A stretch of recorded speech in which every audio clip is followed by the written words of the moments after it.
Yo, Hideo Kojima. I need someone to do a job for me. It's a bit of an unconventional one, but it'll be worth it for the both of us. Trust me. Huh. I wonder what the job is.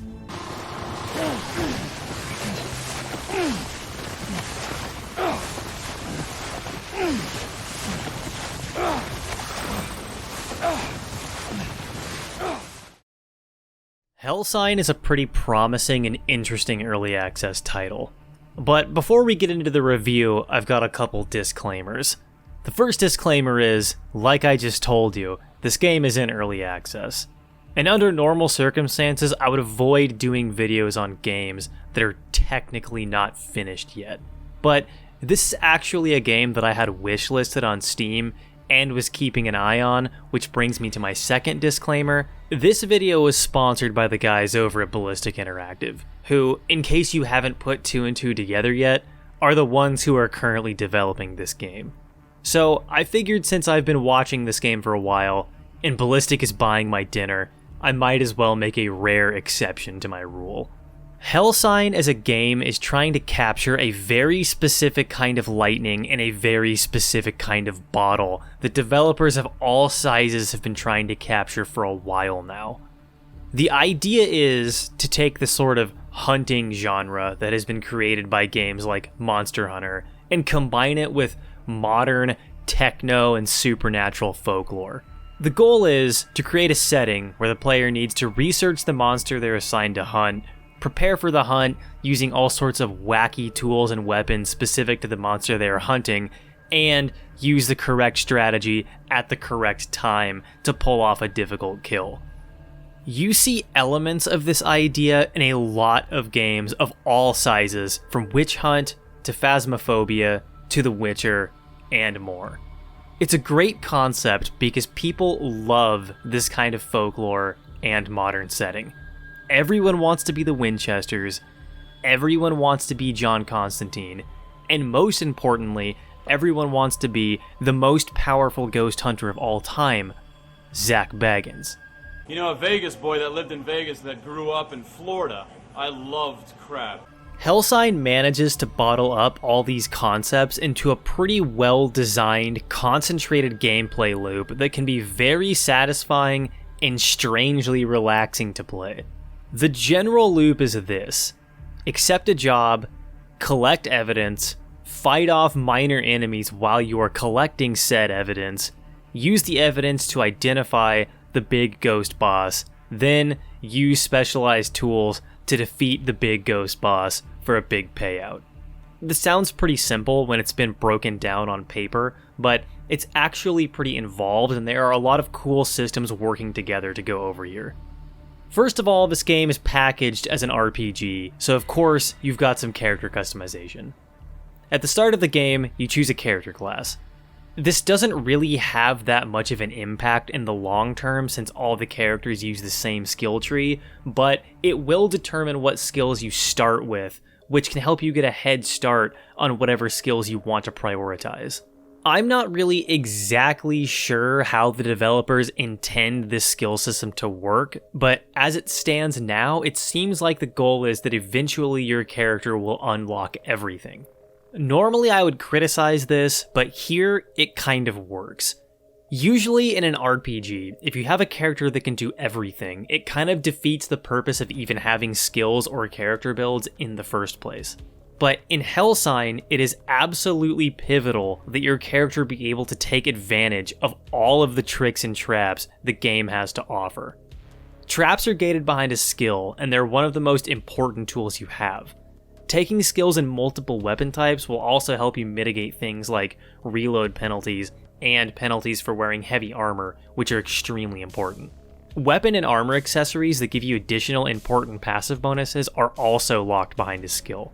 Essentially, in this situation, you aren't choosing a build so much as you are choosing which skills you want to learn first, which will affect the pacing of the game a little bit depending on your specific strategy. If the goal here is to develop a skill system that functions to pace out the player experience over time and slowly introduce new mechanics and new options to the player as the game progresses, then the skill system is working well. Alright, so now you've got a character with some starting skills. Now what? Well, first, you will start off with scouting missions. Scouting involves scanning an area for evidence and is the first step towards the inevitable ghost showdown. There are several ways that you can use your investigative tools to look for signs of the paranormal. Of course, you have the classic EMF reader that will go off when you're near a sign.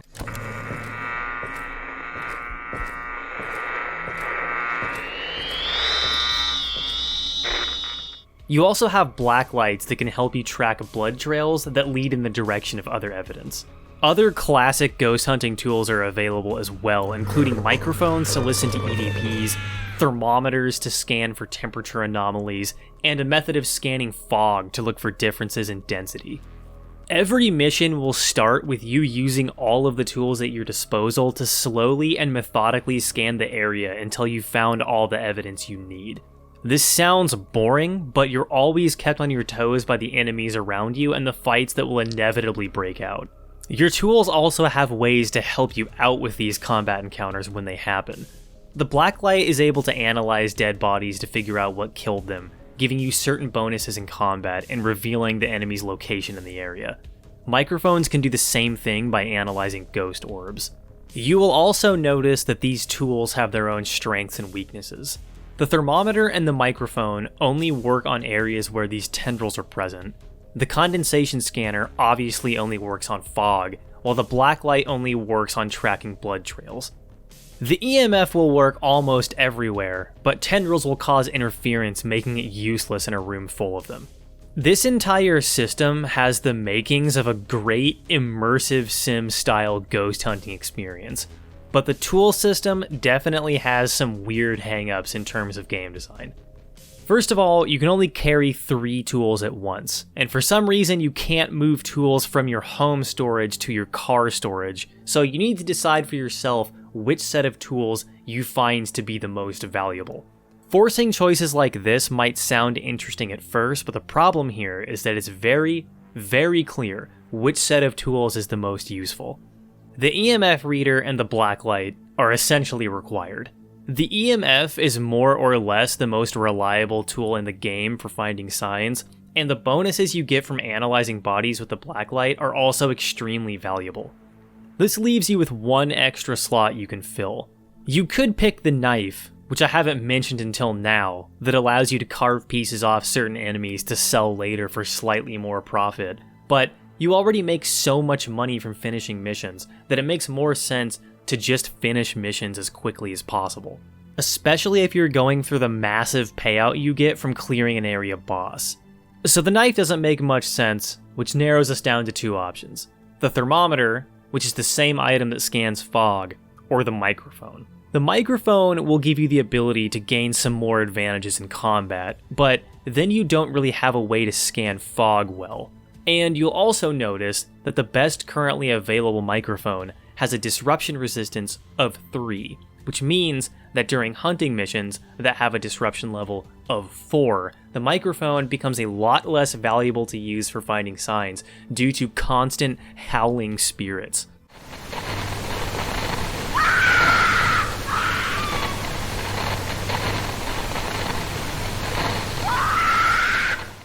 Once you get strong enough weapons and traps, the extra combat bonuses you would get from scanning ghost orbs don't really feel worth a slot either.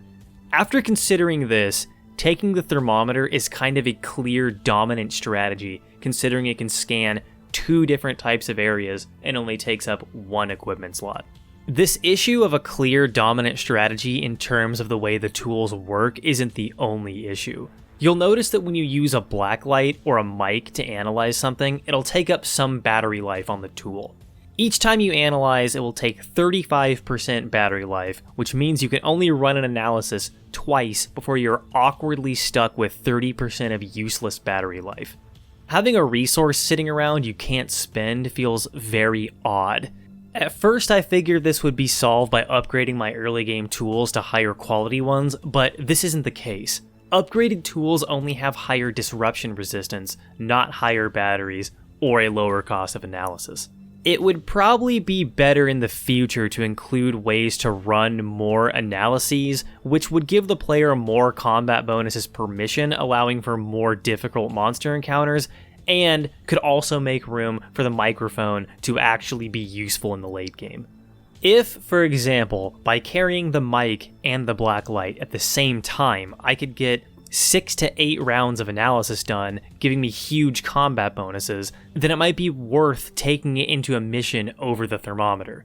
I would basically be sacrificing some ability to efficiently find signs for easier combat, which is the kind of choice I think this tool system is trying to force the player to make. As far as the knife goes, I'm going to assume that at some point in the future, using the knife to get materials for the crafting system is going to be a lot more relevant, so I'll consider that problem solved ahead of time. Like I already mentioned during the investigative parts of the game, you'll come across lesser monsters in the area that you will need to deal with. Obviously you can shoot them, but things get a little bit more involved. A lot of enemies in this game have specific strengths and weaknesses that can make certain strategies beneficial. You can read about these strengths and weaknesses by unlocking journal entries on specific monsters. For example, one of the first enemies you run across that's probably going to give you a little bit of trouble is the ghoul. Ghouls move pretty quickly, constantly jump around all over the place, and at least in the early game have a pretty big health pool. The easiest way to counter this is to set up a bear trap to stop them from moving around, which makes them easy targets.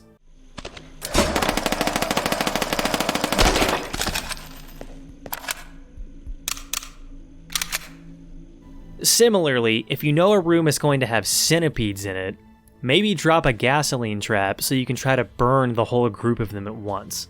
These kinds of traps can't be used in combat, which means you need to be careful and place them ahead of time to prepare for whatever might be behind the closed door you're opening.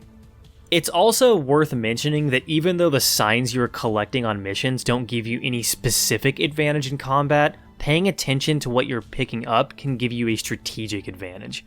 For example, if you find some white fur, you know for sure that albino spiders are in the area. Later, you'll start to notice which signs correspond to which monsters, and you can start to expect what you will come across and get tipped off to what kind of traps you should set up. This is all fine and does a lot to establish this game's combat as something you need to prepare for, but combat with lesser monsters in this game is really just a tutorial for the real fight, which is with the boss you can summon once you've collected all available signs in the area. Once you've collected everything, you can open your journal, place all the evidence into it for a deduction, and once you've matched up the final piece of evidence with its correct category, and if you've progressed far enough into the storyline, you'll gain the ability to unleash the poltergeist boss into the world and kill it. These fights are the ones that you really need to study and prepare for. Let's say, for example, you now know that the boss is going to be a shadow. Well, you know they're weak to UV light because you bought the journal entry from Penn Jillette in the bar, so you make sure you're using UV ammo.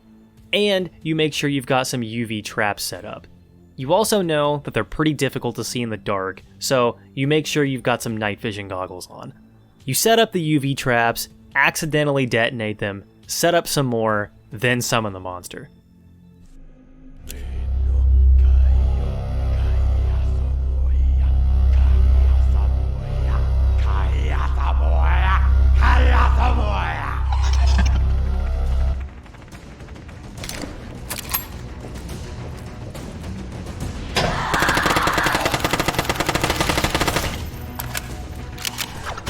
A fight that would, under normal circumstances, be basically impossible, is now made doable because you paid attention and made sure you had the right equipment for the right job.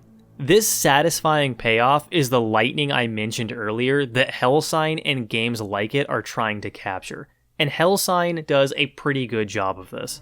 The first time you have good enough equipment set up to actually clear one of these bosses is a great feeling, and between the game's trap system, its equipment system, and its various types of ammunitions, you have a lot of choices you need to consider, which could theoretically make for some pretty rich gameplay.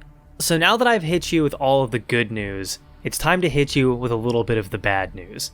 Hellsign is a game that is very, very much still in development. There are only 2 locations in the game that each mission will take you to: a procedurally generated forest or a procedurally generated house. There are only a handful of monsters you'll run across, and only 3 big bosses currently in-game. Pacing is also sort of strange. The game starts out fairly grindy before getting to the point where killing 2 bosses will give you more money than you could ever spend. I also found a couple bugs, including this one which will lock you into a rolling animation under certain circumstances, and I'm almost positive that it's possible to get false positives when scanning fog. The pacing and the bugs don't kill the game, and there's still enough to squeeze out about 10 to 15 hours of gameplay, but there is a lot of room to grow here. The good news is that in some ways, Ballistic has already done the most difficult part of making a game. The framework they have set up in Hellsign is very well designed, apart from some weird quirks in the tool system. From this point forward, all that really needs to be done is all of this, but with some more locations, some more monsters, some more items, and some more bosses. Which sounds like a lot, but with a foundation as solid as Hellsign has already laid down, this shouldn't be an impossible task. And since development has been progressing at a pretty steady rate, I see no reason to think that it is a task that Ballistic won't be able to eventually achieve. I could go into some other negatives here, like the tone of the game seeming a little bit too cold steel for me, and the comic book sections of the storyline cutscenes having an art style that kind of clashes with the art style for the rest of the game, but this is mostly just me being a dick. If you think the idea of a pretty immersive paranormal hunting game sounds good and you don't mind buying into early access, then Hellsign is probably worth your time. And it isn't really that expensive, so you don't have much to lose. If this idea sounds good to you, but you're scared of early access, maybe wishlist it and keep an eye on development. Personally, I definitely enjoyed my time with the game, and I hope that it will eventually get the 1.0 release that it deserves. If you want to see more videos like this one, consider subscribing. I really want to hit 50,000 subs by the end of the year, so subscriptions are more important now than ever. There's a link down in the description if you want to get involved in the Discord community, and you should also follow me on Twitter so you don't miss any important updates. Thanks for watching, and I'll see you in the next video.